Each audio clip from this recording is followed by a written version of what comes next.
Good morning, class. Today we will discuss about bank reconciliation. So, bago tayo mag-start sa ating new lesson for this week, recall natin, class, yung previous week's lesson natin. Ano na nga ba yung lesson natin dati? Yes, no? Kung naiisip nyo, yung tungkol sa cheque at saka sa bank statement, so tama kayo. So, ano ba yung napag-usapan natin dati tungkol sa mga cheque at saka sa bank statement? Tinalakay natin yung types of checks. So, ano-ano yung types of checks na ating na-discuss? So, unang-una, meron tayong tinatawag na cross-check. Ano ibig sabihin ng cross-check? Pagka cross-check, ito yung merong guhit na dalawa doon sa corner ng cheque. Ibig sabihin, i-deposit lang ito sa account ng nag-endorse. Okay? Hindi siya intended na ibigay o palitan ng cash ng bangko doon sa nag-endorse, kundi i-deposit doon sa kanyang account. Pangalawa, we have the stale check. Ito yung na-issue na nung gumawa ng cheque doon sa payee, pero 6 months na, okay, or lumampas na yung 6 months, hindi pa siya na-endorse sa bangko. So, yun yung stale check. And meron din tayong post-dated check. Okay? Usually, piniprepare natin ito kung tayo ay nag-loan sa Pag-ibig. Halimbawa, pinag-prepare tayo o pinag-i-issue tayo ng post-dated check. Let's say, ang sabi ng Pag-ibig, i-date mo yan ng every 30th of the month. So, ibigay mo na sa akin ang cheque o 12 cheque na bawat buwan naka-date na yung naka-date na yung every 30th of the month, no? Tapos pagdating ng date na yon, i-endorse na lang ng Pag-ibig. So ganun yung post-dated check at hindi mai-process yon o hindi rin i-honor ng bangko hanggat hindi dumarating yung date na nakalagay dun sa cheque. And also, we have discussed about bank statement. So, ano yung bank statement? Ano ba yung makikita natin sa bank statement? Noong unang-una, yung balance, kasi itong bank statement ay pinapakita dito yung mga naging transaksyon ng bangko for your account. Okay? Sa iyong deposit. So, nakalagay dyan yung previous balance mo o previous month's balance mo. Okay? Tsaka yung mga credit memos at mga debit memos. Ano bang naaalala nyo tungkol sa credit memo at sa debit memo? Ang credit memo ay idinadagdag ng bangko sa inyong pera sa kanilang bangko o sa account mo. Credit memo. Kaya siya tinawag na credit memo. Idinadagdag ng bangko sa iyong pera na nasa bangko. Ang debit memo naman ay kabaliktaran. No? Binabawasan ang iyong pera sa account mo na nasa kanilang bangko. Okay? At dito, itong bank reconciliation na ito ay mahalaga sapagkat dito nagbabase ang mga negosyante na may account sa bangko upang makita nila ang difference o tinatawag nating pagkakaiba ng balanse ng kanilang bank account or ng kanilang cash sa bangko at ng kanilang nasa libro o yung tinatawag nating books or company books against the bank book or sa ibang tawag, cash book against the bank book. No? Nagkakaroon ng pagkakaiba yan. Okay? So, kung titingnan nyo yung nasa screen natin, nagkakaroon ng difference or discrepancy in the cash book balance and bank statement balance. Kaya kung mapapansin ninyo, marahil yung inyong mga parents, kung kayo ay may negosyo, no, kapag end of the month, o kaya let's say first day of the succeeding month, diba, nakaharap na yan sa kanilang mga ledger, sa kanilang mga, diba, books, at yung bank statement. Kasi, sine-check nila kung pareho. Diba, na-record ba nung bangko yung ayon sa na-record ninyo na transaction? Kasi, pagka nagkaroon ng discrepancy, papasok yung tinatawag nating reconciliation or bank reconciliation. At itong mga credit memos, itong mga debit memos, at iba't ibang mga elementong part ng cash transactions ay mga reconciling items. So ngayon, ano ba ang tinatawag nating bank reconciliation statement? Reconciliation is an accounting process that compares two sets of records to check that figures are correct and in agreement. Two sets of records daw ang sabi rito. Ibig sabihin, yung book mo or yung tinatawag nating your company book at saka yung bank book. Okay? Yung balanse at saka yung mga transaction. At sabi, no, tinitingnan kung tama, pareho kayo nung na-record or yun tinatawag nating in agreement. Now, to reconcile in accounting is to check and balance the accounting records of the company using their books of accounts, their ledgers, kasama yung general and subsidiary, journals, and other documents that are interconnected with the different transactions in the company. So, companies use reconciliation to prevent balance sheet errors on their financial accounts. To prevent balance sheet errors, yung mga pagkakamali, maiwasan. Check for fraud to reconcile the general ledger. Okay? Fraud, Fraud. Tapos, i-reconcile. So, in double entry accounting, each transaction is posted as both debit and a credit. Individuals also may use account reconciliation to check the accuracy of their checking and credit card accounts. So, yan ang bank reconciliation statement. Bank reconciliation statements ensure payments have been processed and cash collections have been deposited into the bank. Okay? Ibig sabihin, malalaman natin sa bank reconciliation statement or ma-ensure natin, no, masisiguro natin na yung mga payment sa inyo ay na-record at pumasok sa bangko, no? Na-process din nila. Okay, kasi may mga times na diyan nagkakaroon ng discrepancy. Okay? Sabi, and cash collections have been deposited into the bank. Okay, the reconciliation statement helps identify difference between the bank balance and book balance in order to process necessary adjustments or corrections. Okay, so yan ang bank reconciliation, no? Sinisiguro na ang bayad sa'yo na i-process, na i-record mo at na i-record ng bangko. Yung mga pagkakamali ay maitatama. Ayan, no? Kung merong mga dapat itama, nagkakaroon tayo ng corrections at adjustments. It is normal for a company's bank balance as per accounting records to differ from the balance as per bank statement. Normal lang daw yan na nagkakaroon ng difference or pagkakaiba.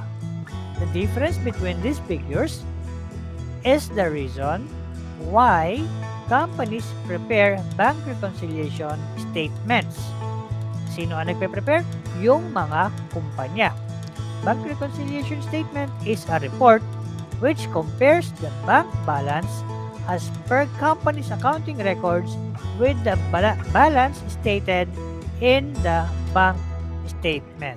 Ayan, kino-compare at nire-reconcile ang balanse. Tandaan nyo guys ang ultimate goal dito, yung balanse ng kumpanya sa kanilang books at yung balanse na nasa bank book magiging pareho. Okay? Magiging pareho. Kasi sa una yan hindi pareho, ang target ay maging pareho sila ng balanse. So why do a bank reconciliation? It summarizes banking and business activity reconciling an entity's bank account with its financial records. Bank reconciliation statements confirm that payments have been processed and cash collections have been deposited into the bank. Okay? Na-process at nailagay, na-deposit sa inyong bank account. Okay? All fees charged on an account by a bank must be accounted for on a reconciliation statement. Okay? Yung mga sinisingil ng bangko na service charge, dapat kasi ay ma-record nyo rin yan. Malaman nyo sa pamamagitan ng bank statement at ma-record nyo rin. After all adjustments, the bank or the balance on a bank reconciliation statement should be or should equal the ending balance of the bank account. So, yun yung sinasabi natin na magiging pareho dapat ang balance ng dalawa. Now, completing a bank reconciliation statement requires using both current and previous month's statement, including the closing balance of the account. So, kaya nga, makikita nyo mamaya yung sinasabi rito previous month's statement. Okay? The accountant typically prepares the bank reconciliation statement using all transactions through the previous day, as transactions may still be occurring on the actual statement date. So, ano ba yung tinutukoy dyan? Halimbawa, end of the month, July 31, Friday. Okay? Tapos, syempre, ang ikaw, magre-reconcile ka, syempre kung July, August na. Hawak mo na yung parehong account mo, yung parehong libro mo, no? Libro, yung bank balance, at saka yung bank statement, at saka yung iyong libro. Kung July ang nire-reconcile mo, August mo hawak yan. Kaya yan, previous day. Kasi, as of July 31, kung Wednesday, kung iyan ay Friday, malamang-lamang may mga nagaganap pang transaction dyan. Okay, ano-ano yon? Mamaya, makikita natin. O kaya, next week, okay, yung ating mas magandang mga examples. Ito. So, meron tayong methods of preparing bank reconciliation statement. Unang-una, we have adjusted method wherein the balances per bank and per books are separately determined. Okay, anong ibig sabihin nito? Adjusted method, yung balance per bank at balance per book, magkahiwalay sila, dinedetermine, inaalam. Parang ganito yan nasa kanan, nasa kaliwa, para i-reconcile sila dito sa gitna. Okay, ang lahat ng adjustment mangyayari para pareho na ang inyong amount. Yung pangalawa, book to bank method, wherein the book balance is adjusted to agree with the bank balance. So, dito sa book to bank, ang masusunod ay ang balanse na meron sa bangko or bank balance. Isusunod mo lang yung book balance mo. Okay, ibig sabihin, ikaw lang ang mag-a-adjust at hindi si bangko. Pangatlo, bank to book method. Kabaliktaran naman to. Ang bangko ang mag-a-adjust para maging pareho ang amount doon sa meron sa iyong book balance. At yung adjusted method, again, hindi ang bank balance ang masusunod, hindi ang book balance ang masusunod, kundi pagtatagpuin sila. Okay? I-reconcile sila. Magmi-meet sila at certain amount na kung saan pareho na rin sila ng figure. Hindi ang figure ng books, hindi ang figure ng bank, kundi nag-meet sila sa gitna. So, yan ang adjusted method. So, ito ang example ng bank reconciliation using adjusted method. So, same pa rin guys. Meron tayong heading ABC Company, tapos bank reconciliation statement. Ang date natin ay end of the month. January 31, 2020 ang example dito. Ito yung sinasabi natin, no? Merong balance si book, merong balance si bank, parehong unadjusted yan. Tapos, para mag-meet sila dito sa parehong amount or the adjusted book balance at adjusted bank balance, it should be adjusted book bank balance, okay? Yung portion na yan, dapat pareho na yung figure nila. Ngayon, ito yung mga i-adjust. Sa part ng book balance, i-adjust natin yung mga, ano yung isasama natin dyan? Yung mga transactions na ginawa ng bangko. Ano-ano yung mga transactions na nangyari sa part ng bangko? Yung debit memo. Ano ang examples ng debit memo? By the way, ano ang debit memo ulit? I'm sure naaalala niyo yan. And you should. Kaya ang debit memo, ito yung mga ibinawa sa iyong bank account. Okay, kung ikaw ay may 100,000 sa iyong bangko o sa iyong na iyong deposit sa iyong bank account, pagka sinabi nating debit memo, babawasan yan, maaaring maging 90,000 na lang. Binawasan ng iyong pera sa bangko. Ito ang examples ng debit memo. Non-sufficient fund check. Halimbawa, merong kliyente sa'yo, nagbayad. For example, ang pera mo ay 100,000 sa bangko. Binayaran ka ng kliyente na 50,000. Yun yung nasa cheque. In-endorse mo ngayon kay bangko. Tapos, syempre, magre-reflect agad yan sa as 150,000. Idadagdag agad yan sa system. Pero, yung sinasabi dati doon sa naging lessons natin, available balance, ibig sabihin, available yung pwede mong withdrawin. Siyempre, hindi pa kasama yung 50,000 doon. Although naka-reflect na. Pag dumating yung time ng clearing at nakita ng bangko na non-sufficient fund ang check, ibig sabihin, hindi napondohan ng iyong kliyente yung cheque para mabayaran ka at matransfer sa iyong account, yan ang non-sufficient fund check. Sabihin, ang effect niyan, ibabawas ulit yung 50,000 na nag-reflect sa iyong bank account, tatanggalin ulit. Kaya, debit memo yan. Printing charge. Ayan. So, kapag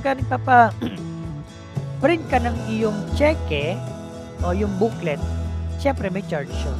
So, binabawas yan sa pera mo na nasa bangko. Meron din tayong credit memo. Kung ang debit memo ay binabawas sa iyong account, ang credit memo naman ay idinadagdag sa iyong account. Sabi ko nga sa inyo dati guys, doon sa normal na debit and credit transactions natin, ang debit, dagdag. Na binayaran ka ng cash, debit cash. O, nadagdagan ka. Yung credit, bawas. Pag sa bangko, baliktad. Yung debit, bawas. Ang credit, dagdag. So, ano example ng credit memo. Yun yung mga collection, no? Pinahintulutan mo ang bangko na tumanggap ng bayad sa iyo ng mga kliyente, collection mo. At dine-deposit na nila sa account mo. So, yun yung credit mo. Sa side naman ng bangko, ano naman yung mga ina-adjust dyan? Ito yung mga transactions na ni-record mo na sa iyong books pero hindi pa na i-record sa kanilang end. Unang-una ay ang deposit in transit. Ano ba itong deposit in transit? For example, ang last day of the month ay January 31, 2020 na tapat ng Friday. Siyempre, nagbayad sa iyo ang kliyente, meron ka pang collection, binayaran ka pa ng kliyente, sabihin natin, alas 3 ng hapon, alas 4 ng hapon, at that time, ang bangko ay sarado na. Pero syempre, ikaw, dahil binayad yan sa iyong negosyo, collection mo yan, kailangan nilang i-deposit sa bangko. Kaya, yan ay tinatawag na deposit in transit. Ang ginawa mo dyan, ni-record mo na sa iyong book, company book, na already received yung cash. Anong maaaring journal entry natin dyan? Debit ay cash, credit ay pwedeng sales, or accounts receivable. Syempre, by policy, dapat lahat ng cash collections idine-deposit sa bangko. Kaya lang Friday na, tapos hapon na. So, paano pa mayahabol sa bangko yan? Kailan pa makakarating sa bangko yan? Sa Monday na. Okay, which is February na. So, ang tawag dyan, deposit in transit. Ang gagawin ni bangko, idadagdag nila yan sa iyong bank account. And then, we have outstanding check. Ayan, dinadagdag din ng bangko yang outstanding checks na yan.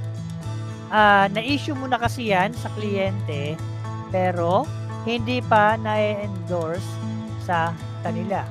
Kaya yan ay outstanding check. And then guys, no, we have these errors. Normally, actually pareho naman nagkaka-error, no? Pwede magka-error ang company, yung accountant, yung bookkeeper, pwede rin magkaroon ng error, mag-commit ng error ang mga nasa bangko, yung teller, okay, o yung kung sino man sa bangko, pwede yan. Parehong maaaring mag-commit ng error. So, kung sino ang nagkaroon ng error, siya ang mag-a-adjust. And then, mag-a-arrive na kayo sa adjusted book balance and adjusted bank balance. Nag-meet na kayo. Yun yung tinutukoy yan. So, common reconciling items, interest earned, unang-una. This is recorded in the bank statement and must be added to the company's book balance. Okay? Meron kang deposit doon, nag-earn yung deposit mo. Hindi mo malalaman yon. So, ang bangko lang ang nakakaalam at malalaman mo yun kapag nagbigay sila ng bank statement. Service charge. O, sabi ko nga kanina, ito yung mga sinacharge ng bangko for the use of their services. At binabawas nila yan sa iyong kaperahan sa iyong bangko. Pangatlo, adjustments to deposits. The company may sometimes record a deposit incorrectly or it may deposit a check for which there are no sufficient funds or NSF. If so, the bank spots the error, the company must adjust its books balance to correct the error. The bank may also charge an NSF fee which must be recorded in the company's books. Kasi guys, no, kapag ka tumalbog ang cheque, yan, may charge. Now, what is the importance of bank reconciliation statement? First one is, cash deception before it's too late. So the deception or fraud, panloloko, panlilinlang, pandaraya, yan, is very common to bank accounts.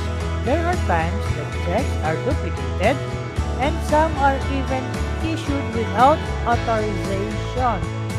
Money laundering can also happen in the company where unauthorized transfers and withdrawals or missing deposits took place within your bank accounts. Kaya guys, no, as part of the control ng mga bangko, kapag nakita nila, okay, usually halimbawa ang transaction mo, no, usually ay mga hanggang 20,000 lang. O sabihin natin hanggang 50,000. Yan, okay yan, no? Regularly, may 50,000 kang wini-withdraw, may pumapasok yan. Pagka naman 100,000 na ang iyong babayaran, minsan tinatawagan pa ng bangko kung sino yung ikaw may babayaran ka, nag-issue ka ng cheque, no, worth 100,000. So bago i-go ng bangko, tatawagan ka muna to confirm. So may mga ganon. Okay? Prevent administrative problems. Reconciliation helps in maintaining the credibility of the company's cash accounts and receivables. This contributes to the monitoring in the cash flows or cash inflows and outflows of the company. Yan, mino-monitor, kino-control. Okay? Para hanggat maaga nakikita na nila na iiwasan na yung magiging problema in the future. If the bank balance appearing in the accounting records can be confirmed to be correct by comparing it with bank statement balance, it provides added comfort that the bank transactions have been recorded correctly in the company records. O yan lang naman, no? Kapag pareho na kayo ng amount, o di syempre, komportable ka na walang pagkakamali at maayos na nai-record ang bawat transaction. Okay? So, hanggang dyan na lang muna, class, yung lesson natin for today about bank reconciliation. Next week ay bibigay tayo ng mga examples. Okay? Bank reconciliation na actual. Yan. Para makita nyo how it works, paano piniprepare, at ano ang mga nagiging daloy ng bank reconciliation. Okay? Yung steps. At doon makikita nyo yung mga credit memo, dinadagdag ba, binabawas, yung mga debit memo, dagdag bawas, ganyan. O yan. So, next week yan. Sa ngayon, this is our question of the week.